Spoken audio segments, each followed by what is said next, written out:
topic that I'm really passionate about. And I'm really glad that you all are here today. And this may apply to you and it may not.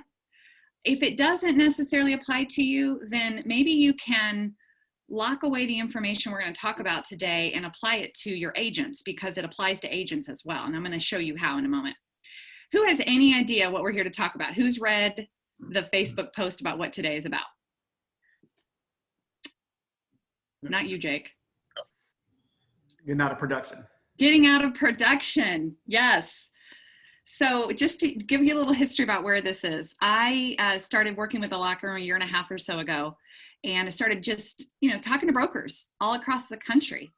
Some of you I talked to, and I started recognizing a trend. And this trend was that by and large, the overarching problem brokers have is their busyness. Okay. And it's probably a human problem, but really, because this is the world I'm in, that was the challenge that most brokers have. And when you really drill down on what the busyness is related to, it's related to their own production, plain and simple. And some of you that are here today, I met because we then decided to collaborate and create a course called How to Get Out of Production using your SMART transition plan.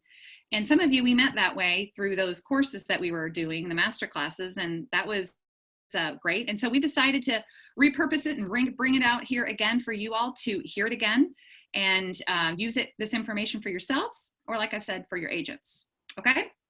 So I'll introduce myself really quickly. My name is Jennifer Henry. I have the distinct honor and privilege of working with the Locker Room as a national director.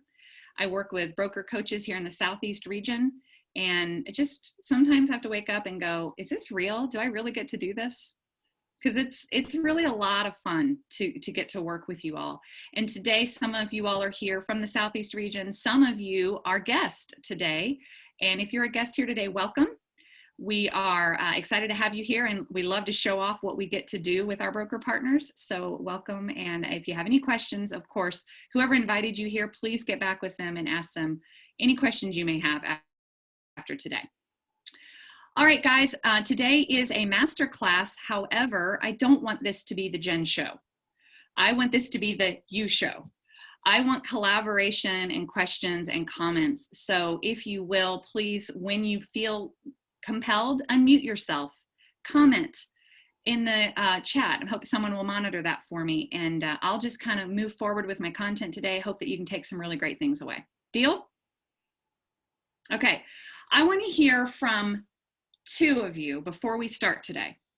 On the topic of your own production, what would you like for me to talk about today when it comes to broker getting out of production or broker production in general? Let me hear from you. Anybody? Replacing the amount of money that you're bringing in with other profit centers. Okay, awesome. That's great. I don't have that built into my slides, but I'm going to make a point of talking about that, Mark. Keeping you on your toes. You are, man. Stretching me and growing me. I love it. All right, who else? And one more.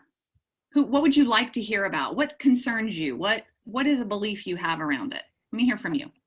I would like to hear about how to replace yourself so that you're not just getting out of production, but you're replacing yourself so that production still gets carried for you and someone else is doing it. Okay, that I have built into my slides. Perfect. Great. All right, just want to make sure that we're all here for the same reason today, and that is to talk about brokers being in production. Okay? HQ says, is it even possible? Seems overwhelming. Is that you, Jake? Yeah. Let's go that guaranteed income. Yeah. Okay, wonderful. Okay, so let's dive right in here together, guys. I'm going to share my screen with you because I did make a pretty PowerPoint here for you all. And I really want to be able to get this going. Here we go.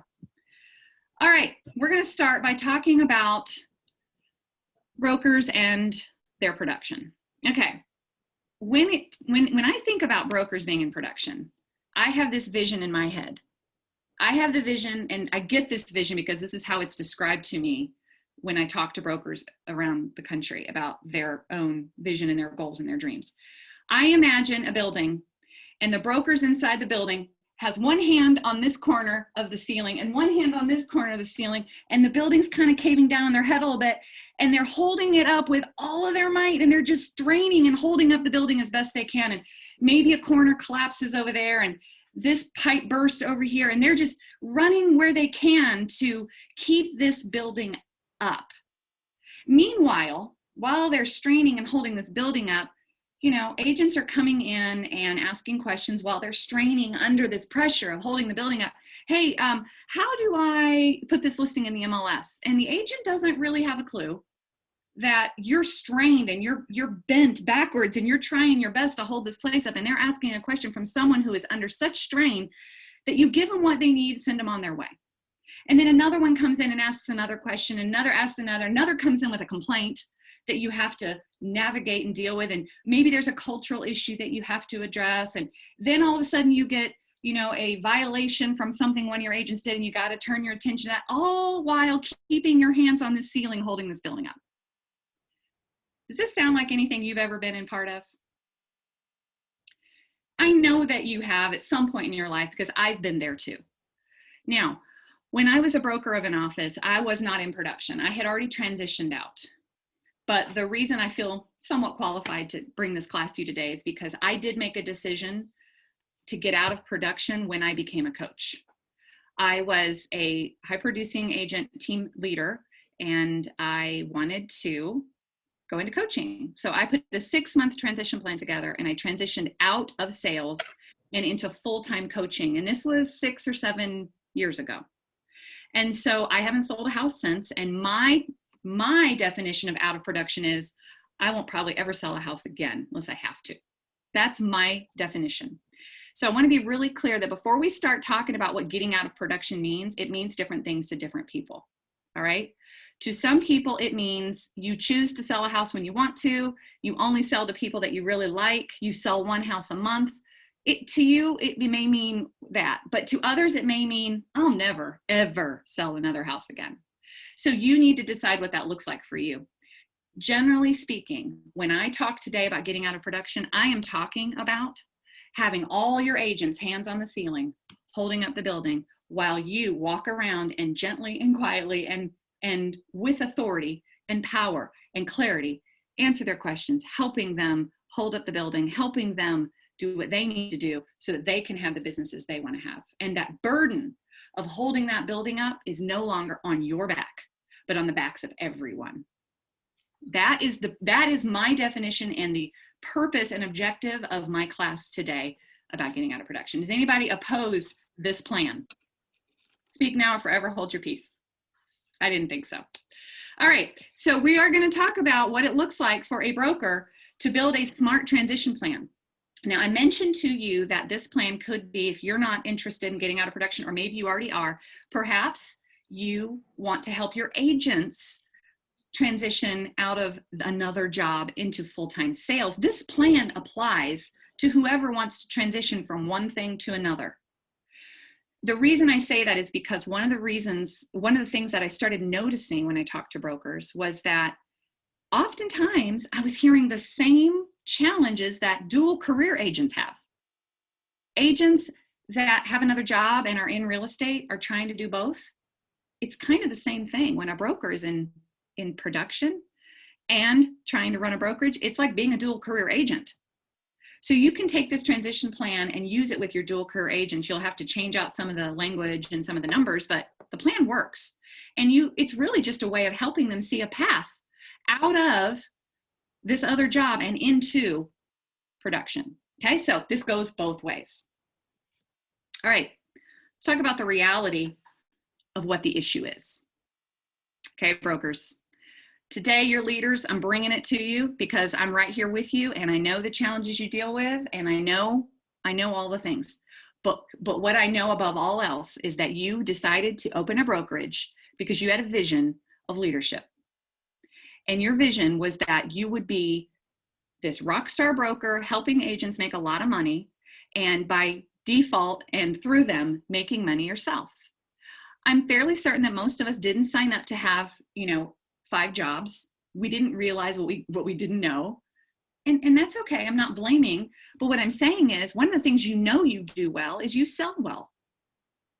You sell well. In fact, the reason you felt compelled to open your brokerage very likely was because you're like, if I can do this for them, I can do this for me, right? You sell well. And so most brokers don't know how not to be an agent, because just because you know how to sell well doesn't automatically mean that you are a great leader, if I can be honest about that. Just because you sell well doesn't mean you know how to run a business well. So it's not your fault. The industry is really not set up to support brokers. It really isn't. So I think about my license. I'm a Florida licensed broker. I got my broker license, and I remember getting that piece of paper that said I passed, thinking, this piece of paper qualifies me to run an office? Because I don't remember taking any leadership. There really wasn't a lot of business in that course. And I felt like this piece of paper did nothing more than say I went through a 2-week class and took a really hard exam. And I think that's true across all the different states. We know how to sell well. The broker's license doesn't automatically make us automatically a really great broker. And again, I was a broker for almost 2 years, and I learned a lot in that experience. And I'm sure all of you, since the day you got your license, have sure learned a lot. But the number one issue brokers have is they don't know how not to be an agent. And let's talk about this. In my experience, again, most brokerages, the top producing agent is the broker. Now, in that reality, and if that's a reality for you, I can understand why it would be hard to fire your top producer. What if your top producer came to you today and said, I'm out, I'm leaving? I mean, that's a gut punch, isn't it? You're like, oh my gosh, there went, half of my income. Okay. So of course you're not going to fire your own top producer, you. It's natural for you to want to hold on to what you know to be secure and safe, which is your production. The mindset shift that you're going to have is that I'm also can be a great leader and great coach and pour into these agents and help them. That's the mindset shift that has to happen up here. All right. So learning that, yes, you're a great agent and you're a great leader and you're a great broker has got to be secondary, or first, to the fact that you know how to sell. Fair? Okay. So let's just acknowledge that it's hard to think about firing ourselves. And that's where the freedom is, guys. The freedom is there. The freedom is also in our clarity. Another overarching challenge I see many brokers have, I don't think any of you here today, but everybody else, is that they don't really know what their numbers are. They don't really know what it costs to run the brokerage. They don't really know how many agents they need or how much their agents are producing. They don't have clarity. So as much as clarity is power, a lack of clarity is weakness. So if you don't have clarity around your real numbers, then it's going to be a lot harder to make a decision or a transition plan of any kind. So getting clarity is part of what we're going to do today, and I'm going to charge you. You won't get these answers today, but I am going to charge you to get these answers soon so that you can move forward with clarity around your plan.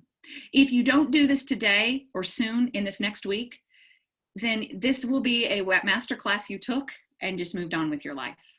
Today, there's action steps that I'm going to ask you to take in order to put this plan into place. If you don't, what will be different 6 months from now? Is it going to get any easier to fire yourself? No. It will just keep getting harder. And this time next year, beginning of 2022, what will you wish you had done right now? What decisions do you wish you had made? Will you wish you had made? So these are important questions for you to think about. If you're thinking about getting out of production, that process starts today. If you're already moving towards getting out of production, that process continues and has to continue. And again, I'm going to show you how. There are 4 points here that I have asterisked in red at the bottom that are what I'm calling clarity points.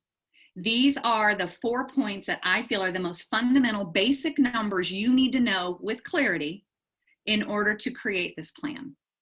You need to understand your lifestyle and your salary, what those have to look like. Now I'm going to pause right here and say something. Another completely shocking fact that I found when I started talking to brokers in this role was that many of them do not take a salary. okay? And when you ask why and you dig into that, there's a very noble underlying reason, and that is that they want to continue to fund the brokerage. They want to keep pouring into the brokerage and investing in the brokerage. Well, here's the real challenge with that, that if you never take a salary from your brokerage, then again, you are even still more dependent on your own production sales than you will be if you take a salary. So this may be a point where you're like, oh, I don't even know how I can do this. This is not something that happens overnight. This is a plan you make. You talk to your partner, your broker, your national director or growth partner, and you talk about, what does that look like, me transitioning to a salary? And I will say that as long as you are beholden to your own sales, you will be continuing to do a disservice to your brokerage.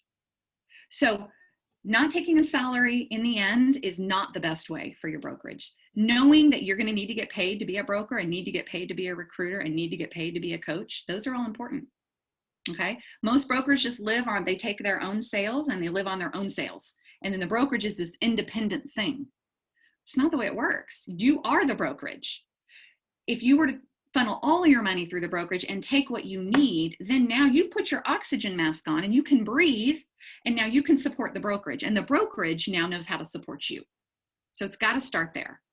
So if you need to have a conversation with one of us about how in the world do I move to salary, let us know. We'll walk you through that because we can see it from outside eyes, and it might be a benefit to see it from a different perspective. You also need to know your operating expenses.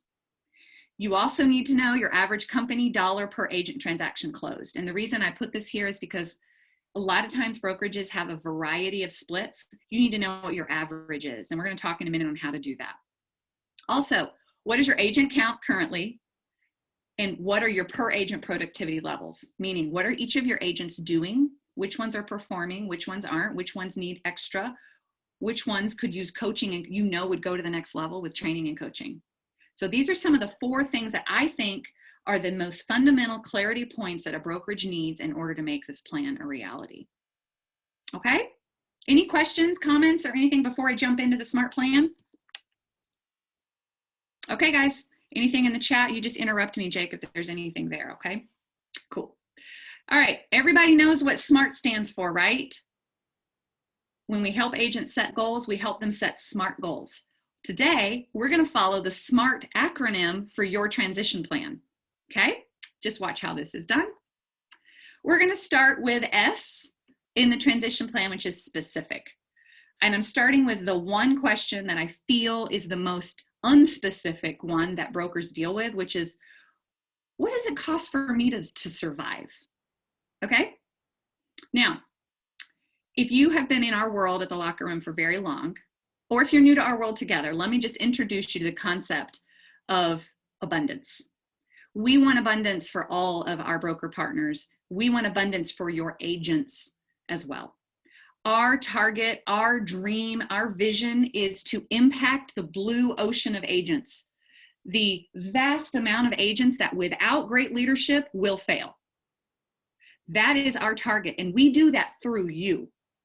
So it is not our desire that everyone just survives. It is our desire that everyone thrives and moves into new levels of life that can fund more living, that can create greater impact and ultimately affect your legacy. It's done through you.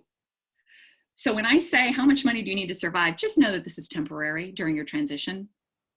What does it look like for you to be able to keep food on the table and lights on at your house, at your home? What is it your family needs from you on a monthly basis, on a minimum basis? Additionally, what does it look like to keep the brokerage doors open on a monthly basis? The basics, survival. Meaning, if you did nothing more than what you're doing now, how much could you take from your brokerage in order to survive? This is the number we're looking for in clarity point number 1, which is your monthly required income to survive. So get specific. Forgot to tell you that every answer to these questions we're going to go through are going to be plugged into a formula at the end that's going to actually give you your transition plan. Okay, so just know that these answers are going somewhere specific in the end, and you'll see it at the end how it's going to work. So just go work with me here, okay? What's your monthly required income? If you know that number, write it down. If you don't, go find out. It'll take you 10 minutes. One perusal of your bank account for the month of January will see what's coming and going and what you need and what's survival. Okay, same with your business operating expenses. Number one, what do you need to survive so that you can thrive eventually? Number two, the M is measurable. Here's where we need to measure, knowing the units that are required per month to cover the brokerage expenses. So if your production were not in your monthly productivity report, how many agent units do you need to cover the brokerage expenses, which includes your salary? The brokerage expenses includes your salary. So whatever that survival number was, whatever that salary is you would need to take at a bare minimum, put that into your brokerage expenses. Now, divide that out by how many units your agents need to be producing in order to do that. The clarity point here is average company dollar per agent transaction closed. So again, you can look at how much, when an agent produces, generally speaking, on average, how much does that mean to the brokerage?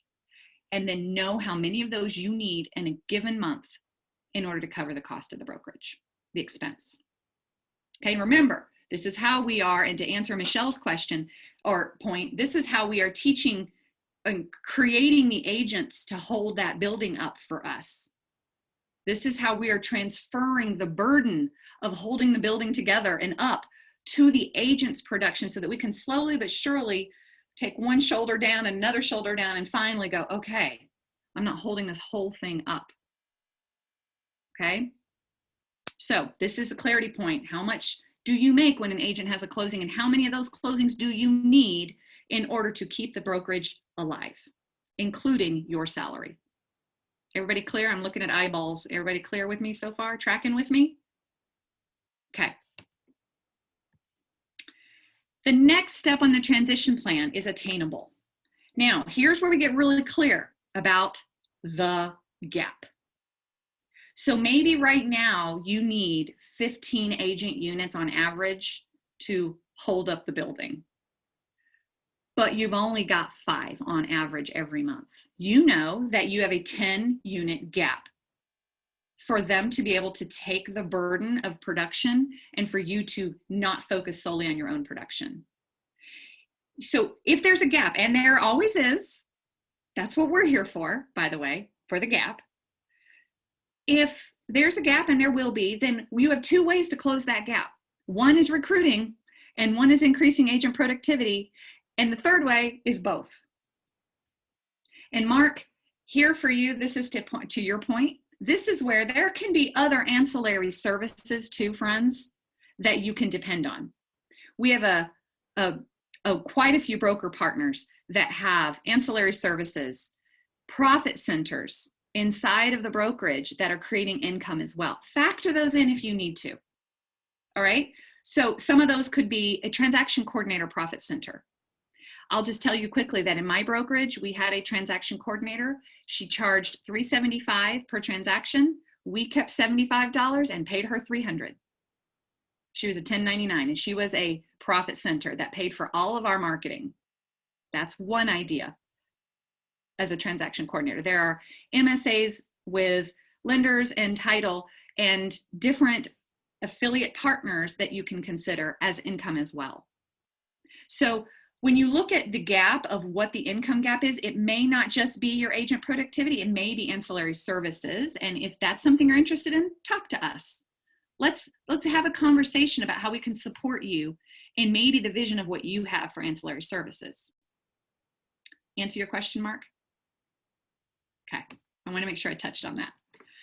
For the sake of today, we are talking about agent productivity though. All right, because that's the one thing that I know we have the systems and tools to help you with, partnering with you in that.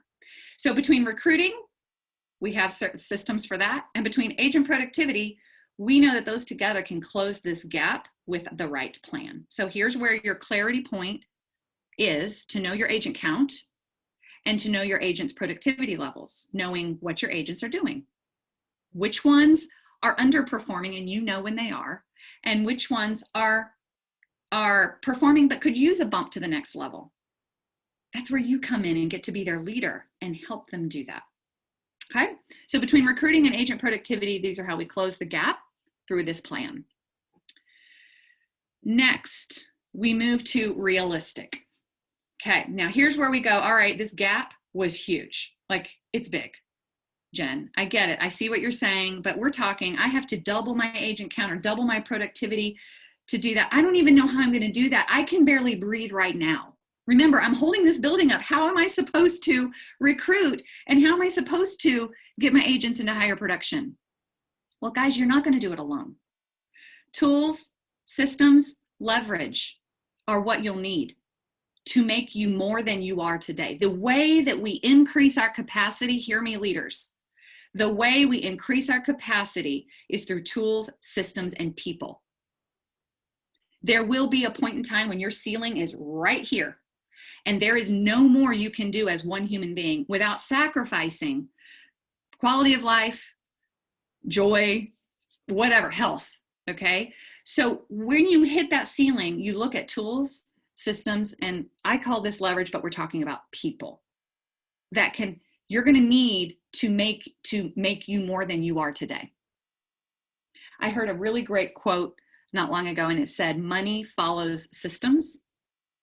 And when you have a system in place, it's a machine, and a machine can do more in a day than you can because you're doing all these other things too. So systems, machines, tools, and leverage. And by the way, plug for the locker room. And if you're already our partner, you know this to be true. We are the systems, tools, and leverage for many people. We are that partner that comes along and helps guide you through what you need to do through the forms of coaching or group coaching like today, or coaching for your agents, or hell, I don't know, you don't have to come up with team meeting content anymore. That's leverage, my friends. So look at what tools and systems you have now. What do you need to add to that? Or what do you need to start using better to add to that in order to increase your capacity so that you can do these things while still holding up the building?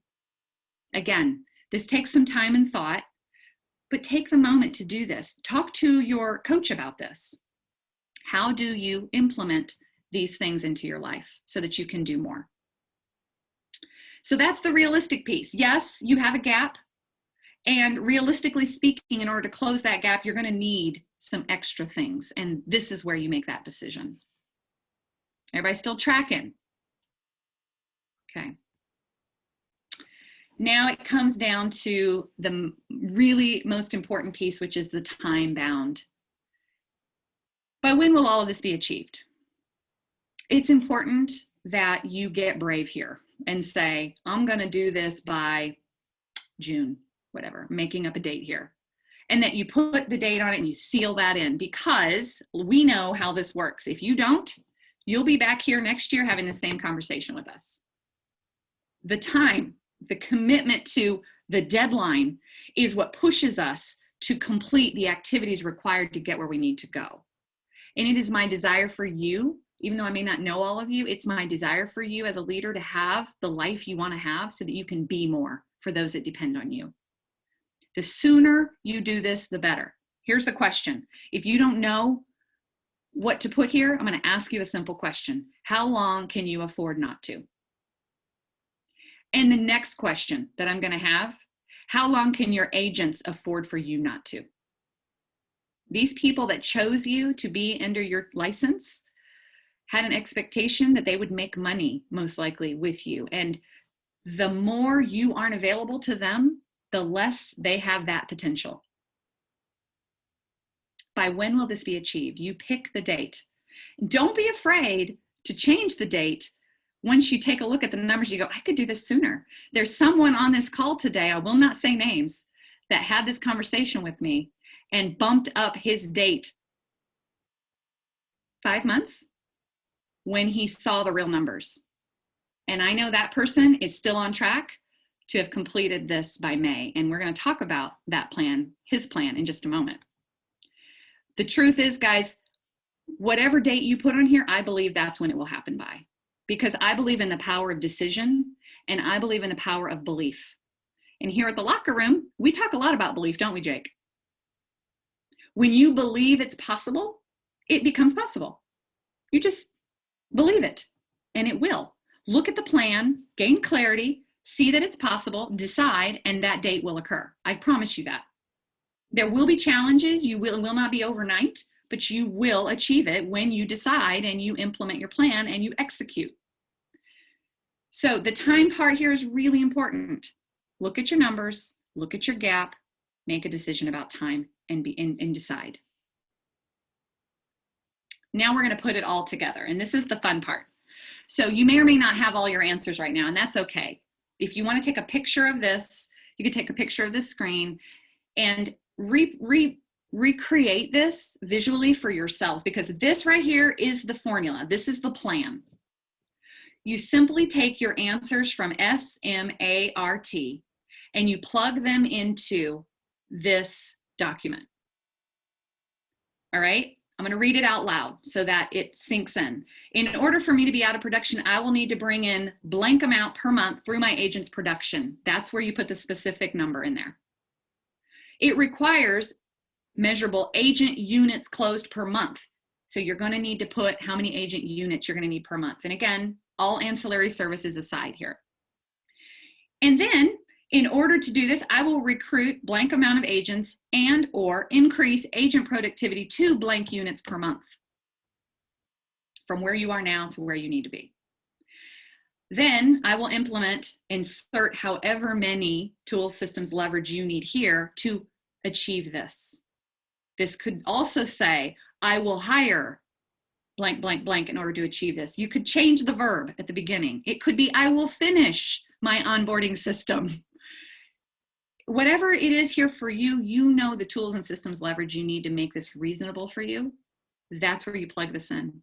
And last but not least, that most important timestamp. I will be out of production by insert date here. Now, this is all fine and well, but what makes this more than a webinar or masterclass you took today is that you sign and date this today's date and that you share this with someone that will hold you accountable. That someone could be your coach, your locker room coach. I believe it should be someone who's as equally invested in your success as you are. I also caution you not to make it your spouse. Teasingly, maybe it is your spouse, but make sure it's someone who believes in the greatness in you and someone who understands that ultimately what you want is to be free and to be able to do more of what you do best, which is guiding and leading and coaching and training and growing a brokerage. So this key, the red, this part right here is most important. It doesn't matter if you don't do this part. I don't think it matters as much. So make sure you don't skip that step. Okay, any questions before I go to our final piece today? Anybody have any comments or anything that you want to add? Say. Jake, you got anything? You're doing a great job. I did snapshot this and crop it already, so it's in the chat, and I just put it in the Facebook group as well, so you guys don't have to depend on your cell phones or whatever. It's there for you. Thank you. That was my quick Perfect. fix. But no, Jen, you're bringing it. You're doing a great job. Awesome. All right, good. Anybody else have anything they want to add? Okay.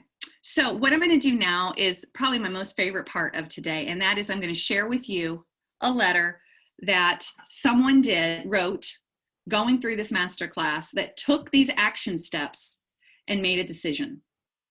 And I'm just going to read this letter to you. I know you can read, but I'm going to read it out loud for effect. It's dated for May 1st, 2021. That date is fast approaching. And it says, "Dear," and insert the team that depended on his production. "I love you all, but it's time to go.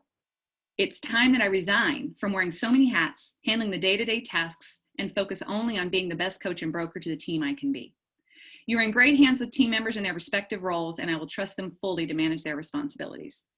I'm focusing only on coaching and my broker role. I will be in a better position to attract talent to," insert the name of the company, "that fit our culture, maintain passion for team member success, consistently monitor operations, profitability, and the overall vision and purpose of our great company. This is best for both of us." And then he signs his name. I don't know about you guys, but writing a resignation letter post dated and signed is pretty powerful. And then sharing it with me so that I can check in and I can follow up, which I periodically do, because it's important to me, because I know this human being right here has so much to give. And the more we can free him up to do that, the more we can impact collectively the blue ocean and change lives. And ultimately, that's what this is about. Yes, this is about you making more money. Yes, this is about you having more freedom and getting to travel more and not being beholden to slinging houses. But ultimately, at the end of the day, do you recognize the full impact of what it looks like for you to really be who you wanted to be when you opened this organization, and freeing you up to do just that? I don't know about you. I'm really passionate. I think anybody that knows me knows that I'm really passionate about living every single day doing what you do best. And I just find that when you do this, I'm living proof. I have had the drudgery of not enjoying what I do. And I'll tell you now that I don't, and I've freed myself and made the hard decisions to transition, which we've all had to do. I get to do what I love to do every day. My fulfillment in my life is just, I can't even explain it. And it's not tied to money. That's what I want for you. That's what I want for every single leader on this call today. So again, a little plug for the locker room here. We love being in business with you. If you guys could be a witness to the conversations we have about you and your potential and your agents and the amazing things that you do every day, we love you and we love being in business with you and we love partnering with you. If there is something you need more of to help you transition, we are here to support that. We have the tools, the systems, the resources to come alongside you and make this dream a reality. You do not have to do this alone, okay? If you're new to our group today, you're a guest and want to know more, this is our website. Go back to the person that invited you and ask them, how can I learn more about what the locker room does? Because this thing we did today, we do this all the time. We are constantly your biggest fan, and we want to keep doing more of that with the right people, okay? So if you want to learn more, please check us out and make sure you thank the person that invited you to come here today. And that concludes our masterclass today. And I would love to open it up to you all and really just ask you for your feedback and questions and see what you think about everything that we talked about today. So let's open it up to you. Not all at the same time though, just one at a time, please. Jen, I can appreciate the subject and the passion at which you speak to it. So it's not really a question, I guess, but I did want to point out, if this is an area of opportunity for some of you, the book that changed my world, and it's just my experience, but I am compelled to share, is The E-Myth Revisited. I put that in the chat, but the chat never makes it on the replays. So I just want to verbally get on record by saying, please do yourself a favor and read or listen to the E-Myth Revisited book by Michael Gerber. It's a great one. Thank you. Yeah. I read that one a long time ago too. That was one of the books we had to read when we came on to the board of the locker room. So Jake has a really good way of expanding our leadership through books. And I appreciate that, Jake. So thank you. And I love the comment too about committed versus interested. Guys, this process is a committed process. This is not something you have to commit to. You'll never get out. You'll always be enslaved, if you will, to your own production if you aren't committed to saying, I just simply cannot continue in this path. I have to do something different in order to grow to the next level. Commitment is what's going to be required for that. I'll over participate just because I've said this before. I think it maybe isn't track, but who gives a crap? So guys, it's what, 8th grade physics or something class that we hear the Sir Isaac Newton thing, right? For every action, there's an equal and opposite reaction. I hope you hear today that selling homes is not bad. We're just making the assumption that you are here today because you want to learn how to be a better business owner and get out of the production side of things. And it goes back to what we say in our time management course. If I say yes to something, that means I'm saying no to something else. If it is true that every action has an equal and opposite reaction, take, for example, if I want to flex my bicep muscle, that means my tricep has to relax. If I want to flex my tricep, that means my bicep, equal and opposite reaction, has to relax. Same thing, yes versus no. What are you saying yes to right now, like producing? That means you're saying no to something else. Is it retention? Is it growth? Is it delaying your inevitable success? I don't know, but you need to get clear, like Jen said earlier, what is it costing you, and are you willing to pay the price now so you don't have to pay the cost later? That's it. It's good. That's good. And the nerd wrote in here, it seems to be a very big mindset change. It's so much more about mindset than it is about money, guys. It's so much more. And you know how I know that? Because when I've done this transition plan before with other brokers, they recognize they already have the money to do it.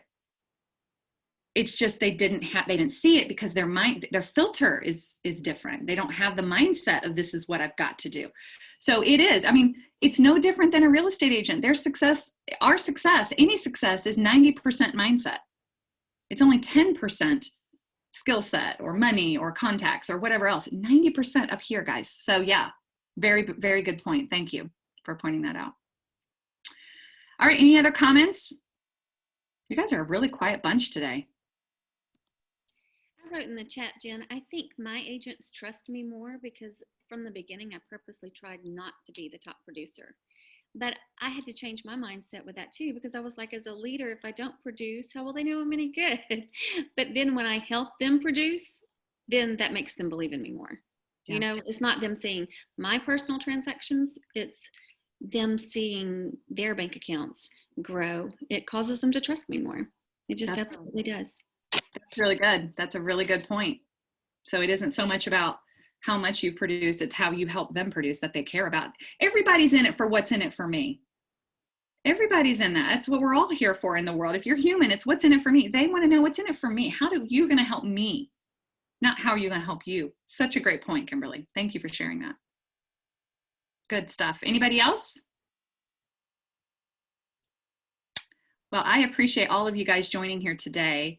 We, again, love our third Wednesdays when we get to do these master classes. Jake, you want me to talk about next week real quick? Just a reminder.